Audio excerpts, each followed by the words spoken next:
እንግዲህ አብርሃም በራሱ ላይ መጥፎ ውሳኔ ወስኗል ማለት ነው። ሰላም ጤና ይስጥልኝ፣ እንዴት ናችሁ? ለዚህ ቻናል አዲስ ከሆናችሁ ሰብስክራይብ በማድረግ ቤተሰቦች እንድትሆኑ ጋብዛለሁ። ቪዲዮውን ላይክ በማድረግ ጀምሩት። እንዲሁም ቪዲዮውን አይታችሁ ጨርሱ የእናንተን ሀሳብ አስተያየት ኮሜንት ላይ አስቀምጡልኝ። እንግዲህ ዛሬም እንደተለመደው በአዲስ ቪዲዮ መተናል። እንግዲህ ዛሬ የሰማነው አንዳንድ መረጃዎች አሉ። እንግዲህ በዳዊት በኩል የተፈጠሩ ነገሮች አሉ። አብርሃም የወሰነው አንድ ውሳኔ ያለ፣ በጣም ከባድ ውሳኔ። ለማንኛውም እሱንም ዘርዘር አድርገን ሰፋ አድርገን እናየዋለን ማለት ነው።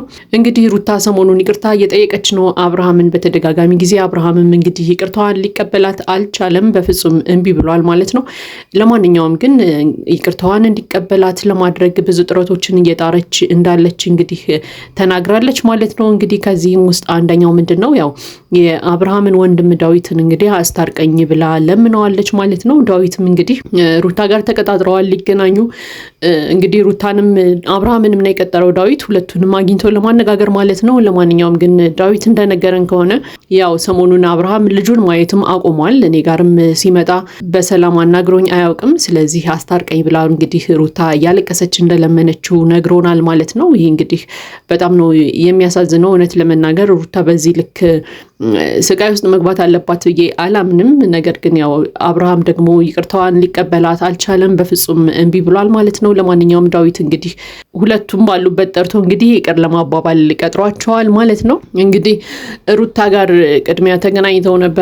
ያው ሩታም እንግዲህ ይቅርታዋ ከምሯ እንደሆነና ይቅርታዋን ተቀብሎ ቤቷ ገብቶ አብሮ ልጃቸውን የማሳደግ እድል ባይኖራቸውም እንኳን ልጁን ግን በሰዓቱ እየመጣ እንዲጠይቅና ልጁን ሊጠይቅ ሲመጣም እሷን ፊት እንዳይነሳት እንግዲህ እየተናገረች ሰምተናል ማለት ነው። አብርሃምም እንግዲህ ከመጣ በኋላ ያው ሰላም ሊላት ራሱ አልፈለገም፣ በሚያሳዝን ሁኔታ ማለት ነው። እንግዲህ አብረው እንዳልኖሩ፣ አብረው የፍቅር ጊዜ እንዳላሳለፉ፣ አብረው ልጅ እስከ መውለድ እንዳልደረሱ ነገር ጭራሽ ሰላም እንኳን ለማለት አልፈለገም ሩታን፣ በጣም በሚያሳዝን ሁኔታ ማለት ነው።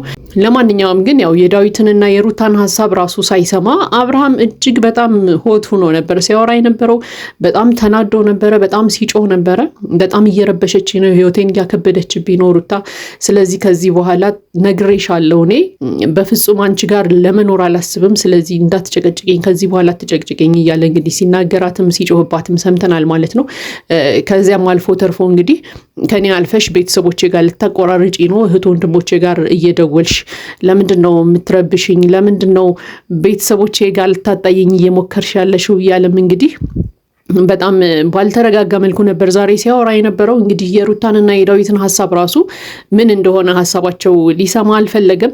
ሩታ ራሱ እንግዲህ በየመሀሉ እየገባች የእኔ ሀሳብ ይሄ አይደለም፣ በቃ ተረጋጋና ስማኝ፣ እኔ ጋር መተህ ኑር አላልኩህም፣ አዳምጠን እስኪ መጀመሪያ ምናምን እያሉ ሲለምኑትም ሰምተን ነበረ ማለት ነው። ለማንኛውም ግን አብርሃም ምንም የተረጋጋ ስሜት አይታይበትም ነበር ዛሬ። ያው ሰሞኑን እንግዲህ በተደጋጋሚ ሩታ ይቅርታ አብረን እንኖር እያለች እየለመነችው ስለነበር የዛሬውም ሀሳባቸው እንደዛ እንደሆነ ነው ሲያስብ የነበረው። ለማንኛውም ግን ያው ሩታና ዴቭ እንግዲህ ተነጋግረው የመጡበት ጉዳይ ሁላችንም እንደሰማ ነው። እንግዲህ ያው ሩታ ጋር አብረህ ኑር ምናምን ብሎ ለመለመን ለመጨቅጨቅ ሳይሆን ያው ልጁን በስርዓት እንዲያይና ልጁንም ሊያይ ሲሄድ ሩታን ፊት እንዳይነሳትና በስርዓት ሰላም ብሏት ልጁንም አይቶ አሪፍ ጊዜን አሳልፈው እንዲመለሱ ለማድረግ ብቻ ነበረ። ነገር ግን አብርሃም ያው የሰሞኑ ጉዳይ ይደገማል ብሎ ስላሰበ መሰለኝ ቀድሞ እንግዲህ በጣም ሲቆጣ፣ ሲናደድ፣ ሲጮህ ምናምን አይተነዋል ማለት ነው። እንግዲህ ዴቭም ሊያረጋጋው እየሞከረ ነበረ። በጣም በሚያሳዝን ሁኔታ አብርሃም ምንድነው ሲል የሰማ ነው፣ በዚህ ሁኔታ የምትቀጥል ከሆነ ሩታ ወይ ከሀገር ብን ብዬ እጠፋለሁ ወይ ደግሞ ራሴን አጠፋለሁ እያለውላ እንግዲህ ሲናገር ሰምተነዋል ማለት ነው። ይሄ እንግዲህ በጣም የሚያስደነግጥ ነገር ነው። ምክንያቱም በተደጋጋሚ ጊዜ ነበር እንደዛ ሲናገር የነበረው። በቃ ራሴን አጥፍቼ ትገላገያለሽ፣ ጸጸቱንም አትችይውም እያለ እንግዲህ ደጋግሞ ሲናገራት ነበር ሩታን ማለት ነው። እንግዲህ ሩታ እንዳየናት ብዙ አልተናገረችውም ዛሬ፣ ምክንያቱም የነበረበት ስሜት በጣም ያስደነግጥ ነበር እውነት ለመነጋገር። ያው ወንድሙንም እንግዲህ ምን ነበር ሲለው የነበረው፣ በዚሁ ምቀጥል ከሆነ አይምሮዬ ትክክል አይደለም፣ በጣም እየረበሸች ነው ሩታ፣ ሌሊትም ትደውላለች፣ ቴክስት ትልካለች ምናምንና በጣም ህይወቴን ያከበደችብኝ ስለሆነ እንግዲህ አይምሮዬም ትክክል ስላልሆነ ከጊዜያቶች በኋላ አማኑኤል ነው የምታገኙኝ ወይ ራሴን አጠፋለሁ እያለም እንግዲህ ሲያወራ ሰምተነዋል ማለት ነው። እንግዲህ ይሄ ነገር እጅግ በጣም ነው የሚያስደነግጠው። ምክንያቱም ሰው አይምሮ ካልተረጋጋ ሊወስነው የሚችለው ውሳኔም ሊሆን ይችላል። ምክንያቱም ብዙ ጊዜ ሰው ራሱ ጋር በስርዓት መነጋገር ሳይችል ሲቀር፣ እረፍት ሲያጣ፣ ነገሮች ሲወሳሰቡበት፣ ጭቅጭቆች ሲበዙ፣ ችግሮች ዙሪያውን ጥምድ አድርገው ሲይዙት ነው እንደዚህ አይነት ውሳኔዎችን ሊወስን የሚችለው። ስለዚህ እኛ በተደጋጋሚ ሁል ጊዜ የምንናገረው አንድ ነገር አለ።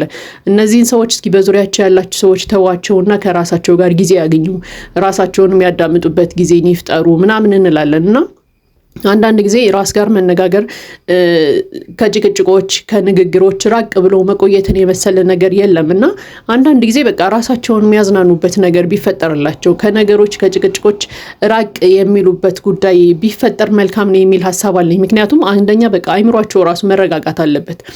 አመት እስከ አመት ድረስ ምንም ያልተቋረጠ ጭቅጭቅ የሆነ ጸብ፣ በቃ በየቀኑ አዳዲስ ርዕሶች ይነሳሉ፣ አዳዲስ ጸቦች ይመጣሉ፣ አዳዲስ የጭቅጭቅ አጀንዳዎች ይነሳሉ እና አይምሯቸው ራሱ መረጋጋት አልቻለም እና ከአብርሃም ዛሬ ያየነው ይሄንን ነው። አንደኛ የሚያወሩትን ነገር ራሱ ሳይሰማ ነው ወደ ጩኸት የገባው ቀድሞ በቃና በቃ አይምሮ በጣም እንደተረበሸ ያስታውቃል። ነገሮች ጭቅጭቆች ምናምን እንደበዙበት አይምሮ እንደተጨናነቀ የሆነ ሰላም እንዳጣ ነፃነት እንዳጣ አይምሮ ራሱ ተረጋግቶ ማሰብ እንዳልቻለ ያስታውቃል ከሁኔታው ራሱ ማለት ነው። ለማንኛውም በዙሪያቸው ያላችሁ ሰዎች በቃ ግን ትንሽ ከነገሮች ከጭቅጭቆች ራቅ ብለው ራሳቸውን ዘና የሚያደርጉበትን ነገር ብትፈጥሩላችሁ መልካም ነው። በሩታ በኩል ያላችሁ ሰዎችም ሩታን በራሳችሁ መንገድ የሆነ የምትዝናናበትን ነገሮችን ትንሽ የምትረሳበትን እረፍት የምታገኝበትን ነገር ብትፈጥሩላት መልካም ነው። በአብርሃም በኩል ያላችሁ ሰዎችም እንደዛው በቃ ከጭቅጭቆች ከነገሮች ከነዚህ ከሰጣ ገባዎች ምናምን ራቅ ብለው ትንሽ የተረጋጋ ህይወት የሚያሳልፉበትን የሚመሩበትን ነገር ብትፈጥሩላቸው መልካም ነው። ካልሆነ ግን ሁለቱም ልጆች እነዚህ ውስብስብ ያሉ ነገሮች በተደራረቡ ቁጥር በቃ አይምሯቸው ራሱ ፍሪ የሆነ አይሄድምና የከፋ ነገር ውስጥ እንዳይገቡ ያስፈራል ማለት ነው። ለማንኛውም ግን በመጨረሻ ላይ እንግዲህ ያሰቡትን ነገር አስረድተውታል። ልጅህን በሰዓቱ እየሄድክ ከሩታ ጋርም እንግዲህ ጠላት ስላልሆናችሁ ሰላም አውርዱና ፊት ሳትነሳት ሩታንም አይተህ የምትመለስበትን ነገር ፍጠሩ ብሎ እንግዲህ ዴቭ አስታርቋቸዋል ማለት ነው። ሩታም እንግዲህ እስከዛሬ ለተፈጠረው ነገር ይቅርታ ጠይቀዋለች። እውነት ለመናገር ከዚህ በኋላ እኔ ምንም አይነት ተንኮል ማስቤ አይደለም በቃ ሰላም ለማውረድ ስለምፈልግ ነው ብላ ነግረዋለች ማለት ነው። እንግዲህ አብርሃምም ልጄን ብቻ አይቼ መመለስ ነው የምፈልገው፣ ሌላ ጭቅጭቅ ሌላ ነገር አልፈልግም፣ ከዚህ በኋላ ሩታ እንዳትረብሸኝ የሚል ሀሳብን አንስቶ እንግዲህ ተስማምተዋል። ለማንኛውም እንግዲህ እንደተለመደው ዴቭ እንግዲህ ትልቅ ስራ ነው የሰራው በሁለቱ መካከል። አሁንም ሰላም አውርዷል። ድጋሚ ደግሞ ሰላማቸውን የሚያደፈርስ ነገር እንዳይፈጠር የሁላችን ምኞት ነው።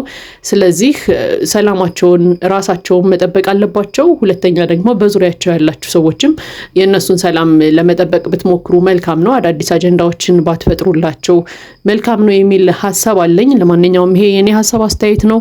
የእናንተን ሀሳብ አስተያየት ኮመንት ላይ አስቀምጡልኝ። ለዚህ ቻናል አዲስ ከሆናችሁ ሰብስክራይብ በማድረግ ቤተሰቦች እንድትሆኑ ጋብዛለሁ። ቪዲዮውን ላይክ በማድረግ አበረታቱን። መልካም ጊዜ ይሁንላችሁ።